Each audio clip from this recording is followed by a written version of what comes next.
colours because Andre Heimgartner will see Lando Norris left, right and centre. He's been climbing all over the back of the Ned Mustang, but Andre is fighting him off.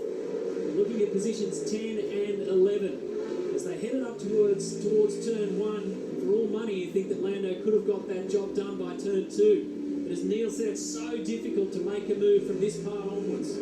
Study Lando's hands. The gear shifts, he's using the paddles as they would do in the Formula 1 car, but methodical. Lets the thing slide on exit, but concentrating on not upsetting the car. He's got pressure on him, but it's just interesting to look at how little he upsets the steering inputs, and I think that's one of the real keys to trying to make sim racing work, and that's just understanding how little you can afford to upset the balance of the car. No real difference in reality to real racing, but you don't have that telegraphed information coming through your backside and the palm of your hands like you do with a race car, and there's no additional engineering input to change things, so it's all going to be done on sight and sound. So this is the viewpoint from Lando's number 04, the number 1 Arrows Racing run up towards turn 1. Sitting 11th at the moment, that's the Ned Racing Mustang of Andre Heimgartner just in the foreground. You see how hard traffic there to see that apex turn 1 over the crest of that hill. Then they actually plummet downhill pretty significantly, and the downhill run continues all the way down to turn 9.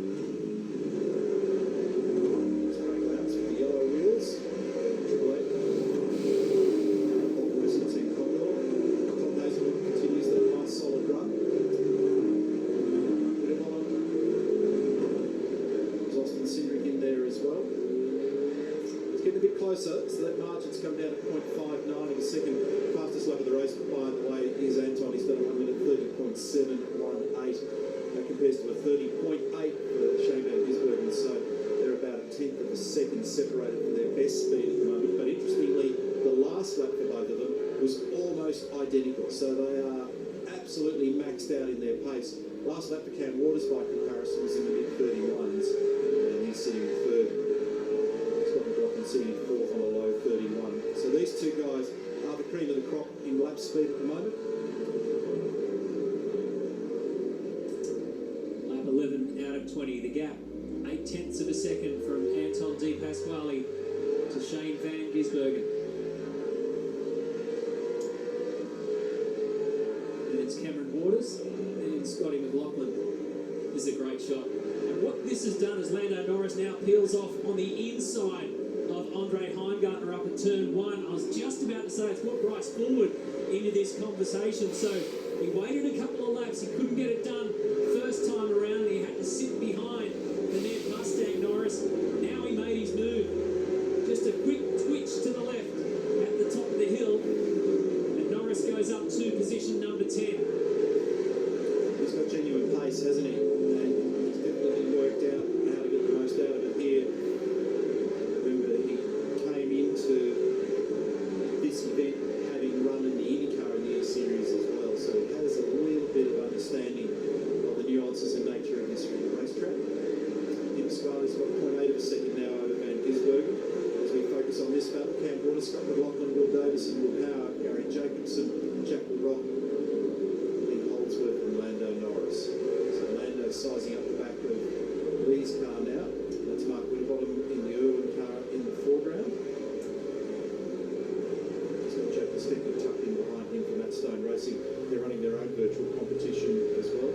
Erebus have got a competition going as well, so quite a few of the teams have got peripheral activity going on in this area. In fact, early this morning, Scott McLaughlin got up super early to get together with all of his Team Penske teammates in a competition, and they ran across 3 fun little racetracks, and it was on a road, all stadium trucks and some speedway stuff, and they're raising money through one of their sponsors. So there's a lot of people doing things in this space at the moment as we wait for real racing to get back underway.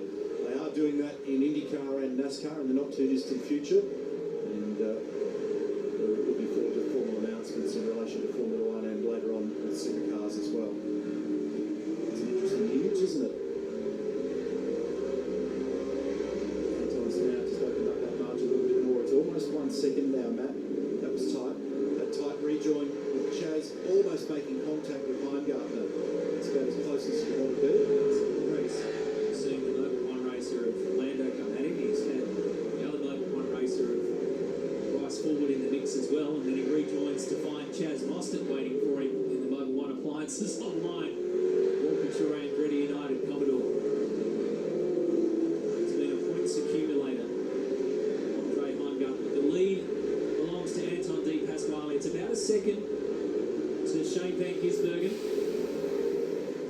big year this year for Chaz Mostert, hasn't it? Because he was a class winner at the Daytona 24-hour.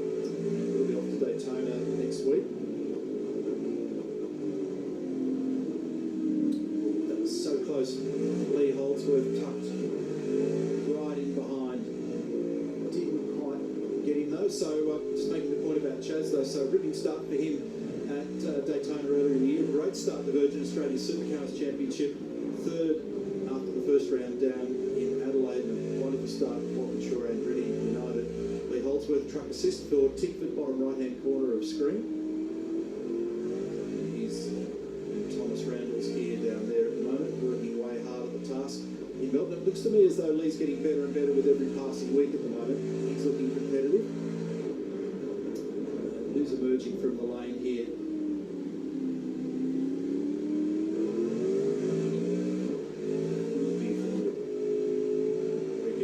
Matt actually craned his neck there, but being a one-dimensional television, I like with that.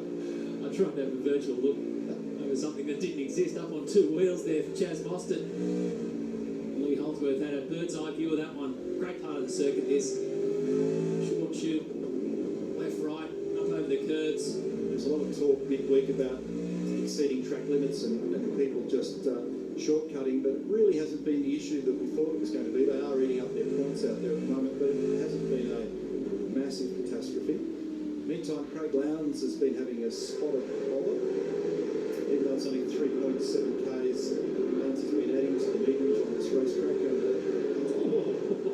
he stopped it. Got it done. Beautiful. So that was a bit weird. So Jake Kostecki was the one in the NTI Mattstone Racing entry that was all crossed up. Craig's had a couple of excursions left, right and centre as we go back to Shane Bankersburg in that second place. And he is exactly 1 second behind Anton at the moment. So lap 14 out of 20, they're going to have to stop again. And he's just making sure Van Gisbergen that Di Pasquale doesn't get too far away from him. Just got a little bit more aggressive in that last lap. So Kostecki comes in, Fabian's in there, Craig's in there as well. Rick Kelly comes into the Pertec pit stop. That is number 2 for those guys.